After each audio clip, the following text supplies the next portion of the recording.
Every life has a spark, a truth the heart never forgets. And sometimes one conversation is enough to bring it back.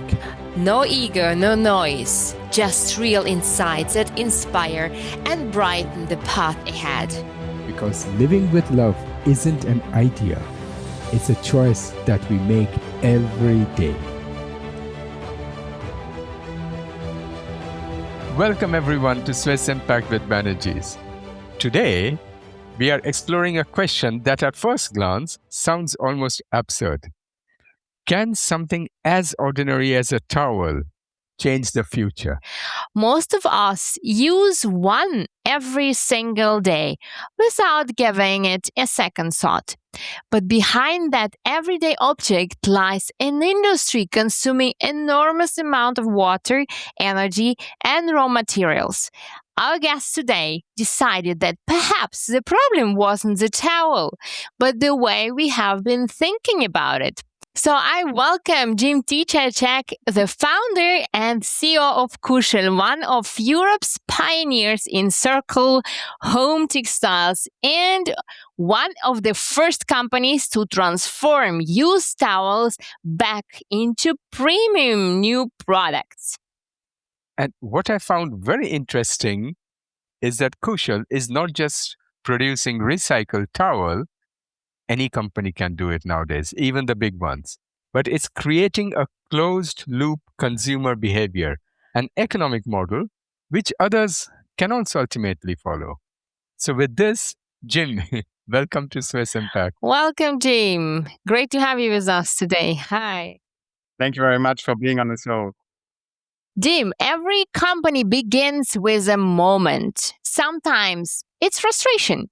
Sometimes it's curiosity. Sometimes someone who simply refuses to accept that this is how things have always been done. So what was that moment for you that you actually started Kushel? Yeah, thank you. That's a great question. So that's now dating like 7 years ago. And it was a moment when we were exploring different materials for the towels. And actually, we found out that one of the most sustainable materials, which is tensile modal, is made from beechwood fibers, is also one of the softest materials and one of the most absorbing materials. So when we found out, okay, it's super sustainable, and on the other side, it has a great value for the customer, we said like, okay, let's explore this and let's start with the towels from Kushel. Where are you at this moment and where is this company based? We are based in Hamburg, in Germany, and the company is now I would say, in a phase of transition, because in the first 7 years, we have been working with the beechwood fibers and organic cotton, and we have been growing towels, bathrobes, bed linen, and so on. And now, since 3 years, we are exploring how can we get our products to be made in a new life. Always, our products have been designed for circularity, but it just have become a reality in the past weeks, and that we actually can make new towels from it that also can then be added to the recycling system. Okay. And many entrepreneurs, they build their companies because they discover an opportunity. Others build it because they discover a problem they simply cannot ignore. So which one was Kushel? So I would say two things. Like, one was the opportunity based on this material, because it's like super soft, super absorbent, and it has a much lighter footprint on the environment as traditional conventional cotton. But then on the other side, we said, okay, we don't want to stop at being like less harmful. We don't want to be like the neutral. We want to be actually giving back more to the nature than we took from it. So we decided to plant 2 trees for every order. And that was the moment when we thought, okay, this is not only like a market opportunity, but it's also an opportunity to change a little bit the environment, and at least like for uh, the, the the space that I can control, to do something good. And also, it was always our aim to inspire others to do so. Right. And for non-German speakers, Kuschel means cozy by nature. So like in German, say kuschelig, right? So that's a beautiful expression. And Jim, but beyond the brand, what does it mean to you personally? Why do you care? Well, it was something that happened in the same time as my first daughter was born, and I thought like, okay, we have been like understanding what is happening with the planet. Like for me, at least, it was 10 years ago. I think some people knew it before, but for me, it was like around 10 years ago. And I thought like, okay, I want to leave this earth in a better place than I found it. So it was very obvious for me that we had to do something for the environment. And when we found out, okay, that actually by planting trees, these trees will grow for a long time, and they will take much more carbon out of the atmosphere than the order and the process behind has caused. So that was the moment when I thought, okay, I have like within my small team and my possibilities, I have a chance to leave the world in a better place than that I found it. That's beautiful. And Jim, as you also know, that every entrepreneur journey has moments when everything seems uncertain. Was there ever a point where you genuinely wondered whether this dream would survive? Yes, of course, of course. So when we started, we had like this phase of this startup, and everything was working, and we had a lot of press coverage. So we had actually like really like newspapers and TVs shows calling us up and said like, "Wow, that's so cool that actually you found something, you found a way that that everyone can be part of the solution." And the more we worked on everything, the more we went into this, I would say, operational obstacles. Because in this towel business, you need to have a lot of colors. And with every color that we added more complexity towards our operational side, towards the buying side. And I think it was like in this COVID peak where our portfolio has grown to a lot of products, where I found out that, wow, it's like super, super challenging to keep up and catch up and have everything on stock and have everything immediately available. That was a moment when we thought we need some help. And luckily, we had our community, and we started then launching products with crowdfundings. So in the past, we have done 5 crowdfundings, which is always like a good thing to understand like what the market really needs. And it's also good for the environment because we only produce then later what is needed. So once we switched from like having everything on the shelf towards, okay, we are working with pre-orders, we are working with crowdfundings, and we are developing together with our community, that was the moment when we thought, okay, this is the help that we actually were hoping for to get.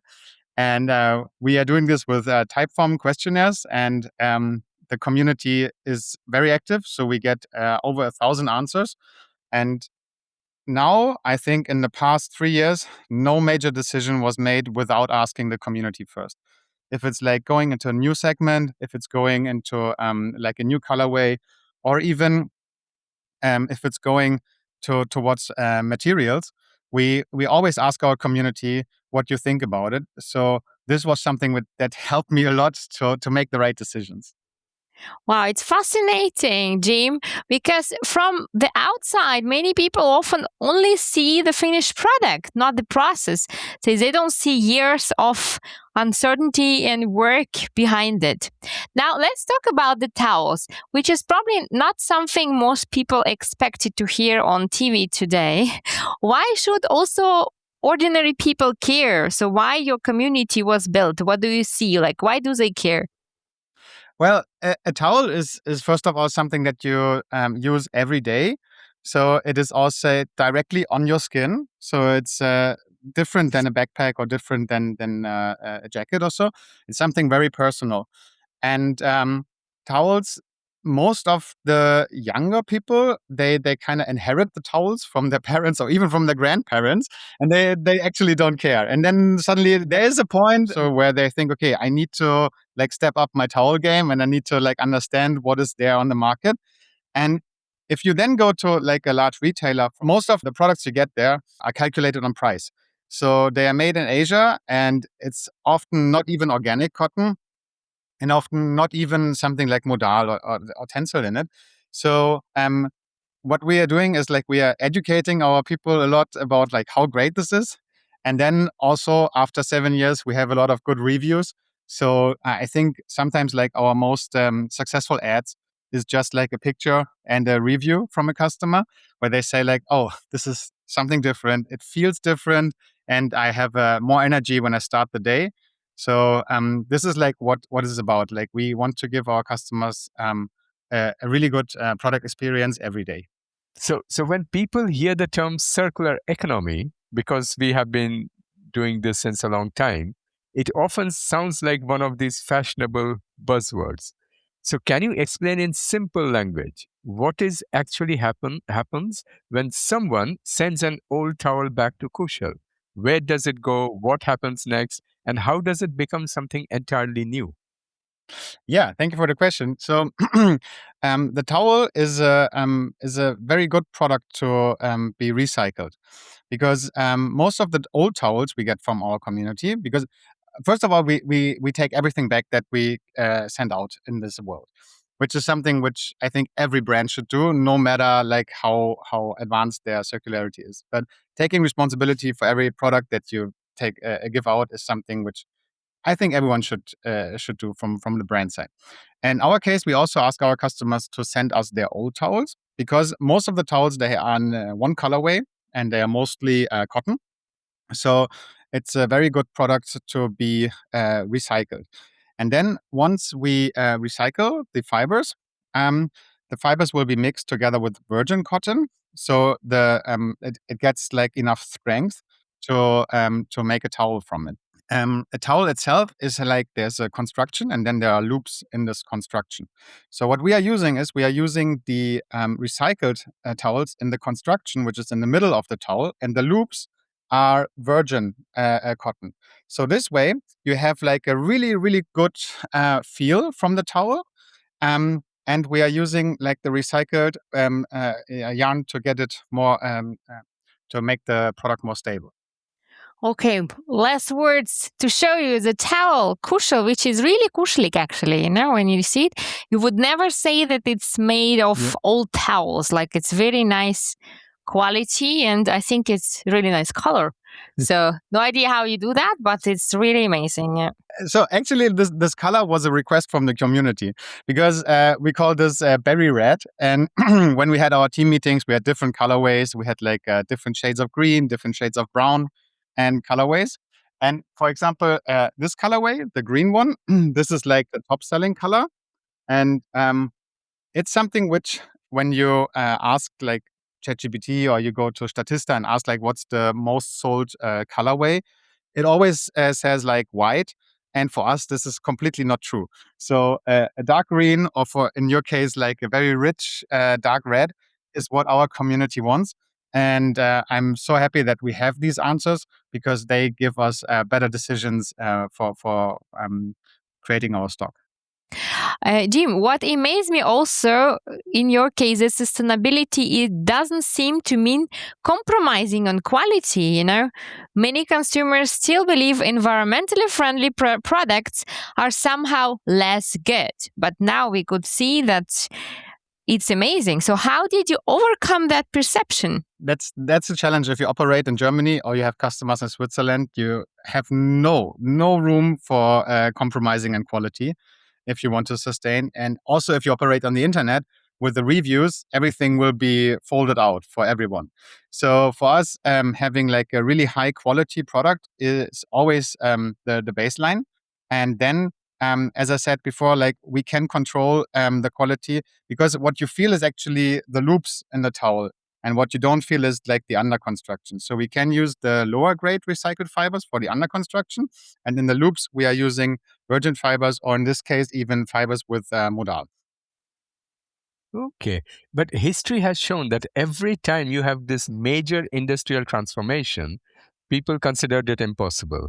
So, what makes Kushal fundamentally different from the traditional textile industry? And if you could change one thing about the global textile industry tomorrow morning, what would it be? I think what it makes different is that we ask our community to be part of the solution, and we actually give everyone the chance to be part of the solution. So if the industry would actually ask their community or ask their customers to bring back their old products or to actively recycle them, then this would help a lot. Because I think there are more and more people that actually want to be part of the solutions, but they are not enabled by the brands. And this is actually what we are doing with Kushel. So we haven't stopped at towels. We also went into the space of mattresses right now. So, and the mattress section is like that's an even bigger issue for the environment because there's a lot of foam and oil-based foam used. But actually, this oil-based foam can be also recycled if you don't mix it too much with different type of spirals, or if you like mix it with different type of foams. So I think circularity has to be from design and then enabling the customer and make it easy for the customer to return the goods and to take care of the goods that you push out in the world as a brand. That would be super helpful for the industry. Jim, listening to you, I couldn't help wondering because it seemed like so many things we could recycle and make circular. So the real challenge actually is not technology, seems to me, but the changing human behavior and way of thinking and being, isn't it? What do you think? Exactly. That's I think a lot of products, at least from the textile sector or from the home textile, can be made circular by design, because there is not so much need to mix polyester with cotton. It's often only done because to save cost. And if we would have like single material products, that would be like a first step for everyone. To It would be more easy to recycle them afterwards. Enabling the consumer is, I think, like the lowest hanging fruit, because most of the people want to be part of the solutions. For example, from all the people that sent in their old towels, 83% of them actually redeem the points and buy something new. So it's not for them only to drop off and let's here take care of my old towels. It's actually something where they feel enabled and they want to be part of a bigger mission. When you were speaking, I was thinking, yes, it is true. Why don't we enable? Because intrinsically, every person wants to do good. And you are giving them the opportunity or the possibility to do that. So, what is the legacy which you envision for Kushel to live beyond the products? Well, it's a little bit like when we started. When we started, we had a goal. We said like we want to plant 1 million trees by 2025, and we actually reached that goal by 2023. But what happened after was that other brands or even like a soccer club or other entities also started to plant trees. And now we have a new vision, a new goal. We want to recycle 1 million towels. And of course, this will not change the world and it will not change everything, but it could inspire the industry and maybe some big ones like IKEA or Möbelhöfner or someone, or even like there's a lot towels be sold in discounters from Chibo to Aldi and so on, that they actually try it and also put a box there and say like, hey, drop off your old towels, or at least you can send back what we sell. And so our vision is, of course, creating more circular systems, not only for towels, but also for mattresses. But the bigger vision is to inspire other bigger players to try and adopt this, because if we can do it as a small team, then why don't they do it? Mm-hmm. Yeah. And Jim, let's look at business side now, because circle businesses are attracting enormous attention, but surprisingly few manage to become commercially successful. Why do you think Kushel will make it? Well, for us, this like being part of our mission to recycle 1 million towels is like it's newsworthy. So we are speaking again with newspapers, again with TV stations, like we did like 6 years ago. So I think like having a good story to tell is something where you can get a lot of attention for, which is basically what is the most expensive in our case. Like to get attention, we now have to pay a lot of money to Meta and Google to get like on the screens of our potential customers. But with the story itself that we are doing this, and we will have also a TV team traveling with us in September to the next circle, um, helps us a lot to get attention. So that's the first thing. What brings to the table if you really go in this way of circularity, and beyond attention, like a customer that is starting by sending us their towels and getting points and then redeeming the points to buy the first towels. is also a very valuable contact for us, because we have like a lot more products we can actually show to them. So it's continuing with going from the bathroom to the bedroom, and we even have now some products for the kitchen. And I think the way how so it's not per se the circular process itself, or the cost that we are saving by reusing the old towels. It's more like it's a very important piece in the complete puzzle of our brand. Right. So it's become like a life journey with you. So in the households and objects which are circle, then they can be sent back. So like they stick with you for lifetime if you want, if you Exactly. do And a good job. as long as we take it like from one material, or maybe even two materials, but they need to be organic, then we can also find ways how to recycle these products. And if like more brands would go in this direction and stop mixing polyester with cotton, because that is a problem that I haven't seen yet to be solved. But if you stick to natural products, or you stick to oil-based foam for the mattresses, then there are ways to recycle it.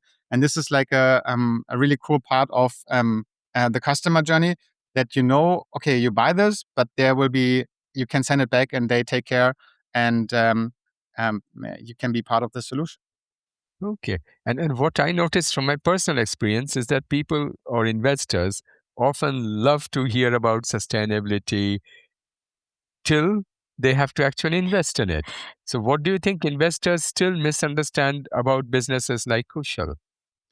I think they have to like look really deeper, that this innovative circularity is like a bigger part of the customer journey. And in our plan, the part of circular mattresses, for example, is super slow in in the future, because I think it would take some time for the consumer to adapt. But on the same times, we can sell like products that are made for circularity, but are not yet real circular products. And in this complete chain of different categories, different price points, I think it's important to really understand how every product can contribute to this business model, and how this circularity and send back to products, get points, also contributes to the customer lifetime value, which is, I can say, much higher in our brand than in other brands. hmm And Jimmy, you are now raising your Series A, right? For many companies, that's simply about raising money. But I suspect for you, it's really about accelerating and scaling the mission. So, what will this investment unlock? So, what investor will actually help you to do in the world? That's a great question, because we understood that the technology is now advancing, and we have spoken with our partners, and they said like, well, actually, the more we recycle, the better the quality will get, and the more stable the quality will get. So with the investment, we are adding to the consumer the B2B part. So we will speak with hotels, and we also have a tender right now with the Four Seasons Hotel. But we will also speak with industry partners. So, for example, there's one company that is doing professional machine testing for Bosch and Siemens. And they said they are doing this testing with towels. So we can try to adapt, like go out from consumer towards B2B. So this is like where we will use the investment for. And on the other side, we know exactly like that consumers are now requiring more and more education. So we also will build a showroom with a TV studio inside, where we explain in videos, and where we have like community events to drop off your towels, like circular parties, to have like to show on the internet and social media what we are doing. And this will also accelerate a lot. And looking back, what surprised you the most on building Kushal? Not technologically, but about people, customers, or even yourself. Yeah, what surprised me the most was the love that we get from our community, because like 1 year ago we had a kind of a crisis. We call it the towel crisis, because in the summer, in especially June and July, the search volume on Google for towels is the lowest of the complete year. So what we did last year, we wrote a series of emails where we said like we are in a towel crisis and we need like 1,000 orders to meet the next month. And that was so great what happened then, because people were actually buying for their neighbors and buying for their parents and started to give us a lot of love and a lot of orders.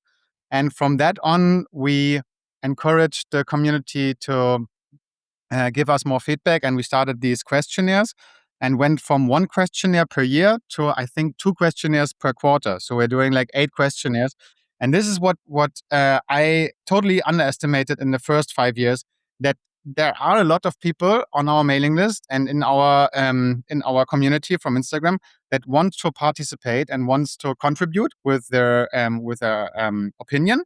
And then last year in September, we also started a crowd investment where we said, okay, you can now invest into our company. And we also achieved around 300 people that made investments into the company. So what surprised me was like, okay, how much love and how much interest is in this brand, a part of like buying a good product with good reviews at a good price. Wow, that's amazing. So love is, even in business, it's necessary. If you do things with love, then you will receive it back when the times are tough. So that's so nice. Thanks for sharing, Jim. And I often believe, entrepreneurship becomes one of the greatest personal development journeys, not because you build a company, but because a company also slowly builds you. So what has entrepreneurship taught you about yourself? What happened is like the more I write about like circular economy and the more I write and discuss with our team about fair business, is the more I started to consume also as a personal consumer, also for my family. I try to avoid like the most inexpensive stuff. Most of my personal consuming decisions have been made more focused, and I also really search for, okay, when I think something is interesting. So lately I found like a cool trousers which were perfectly for outdoors, and then I click on, okay, where do you produce, and is there recycling, or is there a repair service or something? So what happened for me personally is that all of my decisions, like where I put my money on, have been heavily influenced. And also I am sometimes have like a mastermind with other entrepreneurs and ask them like, hey, what do you do actually after you sold something? Like, what is the process after that? Like, is it possible to repair? Is it possible to reuse, or do you take it back? So I try to influence also people, because I now know exactly what the benefit is of it, is that you have a deeper connection and a longer connection to your customers. And as the customer acquisition cost has become so expensive, it's very interesting, very important that you have a long relation and that you nurture this relation, not by only selling something, but also taking something back and make your community part of your brand. Wow, that's amazing. Okay, so let's now journey to the future. So say it's 2036 and we are again sitting together, and Kushal has become everything today that you dream of or you hoped for. So what conversation would you be having then? I think what is like a goal for me is to create like a platform where more brands can take on. So in Germany we have like a huge player. It's called Westwing, which I admire, and they are like a retailer, but they are also a producer. But what they do really cool is that they present their community also brands which they have like a connection to. So with Kushel, we have been on the West Wing program for 3 times. And this is something which I also envision for the Kushel platform, because at a certain point we will have a lot of customer contacts, and these contacts are, they at a certain point they will have enough towels and they have enough blankets and robes, and but they could maybe also be interested into a small pottery brand from Portugal, or they could be interested into a small wool factory from not factory, like manufacturer from Peru. So my vision is to, at a certain point, be able to onboard other entrepreneurs and other brands to this community.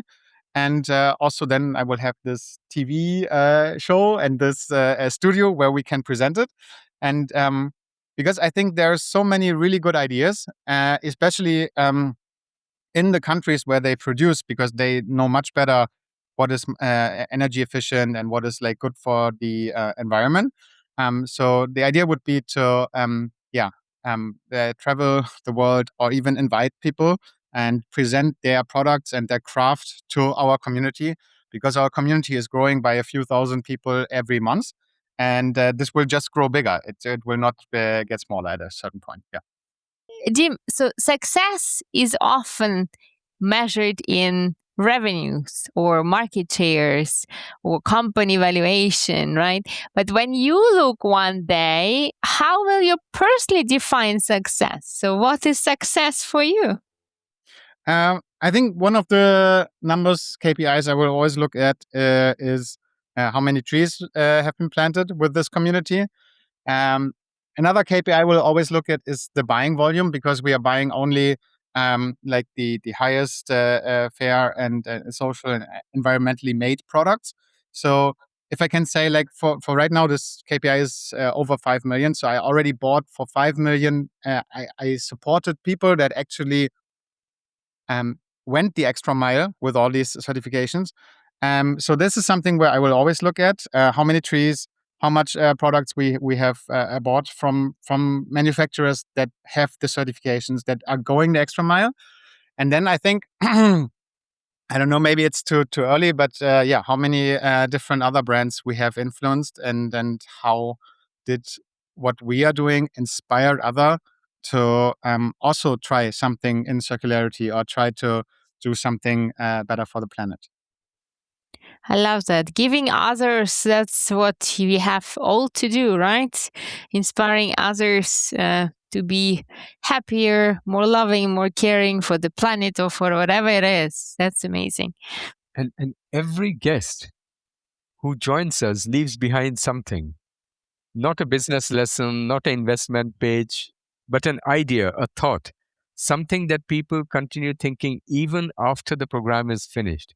So, if millions of people, when they're watching this program around the world, if one sentence from our conversation today they would like to remember, what would that sentence be? I think it's very clear, like try to leave this world in a better situation than you found it.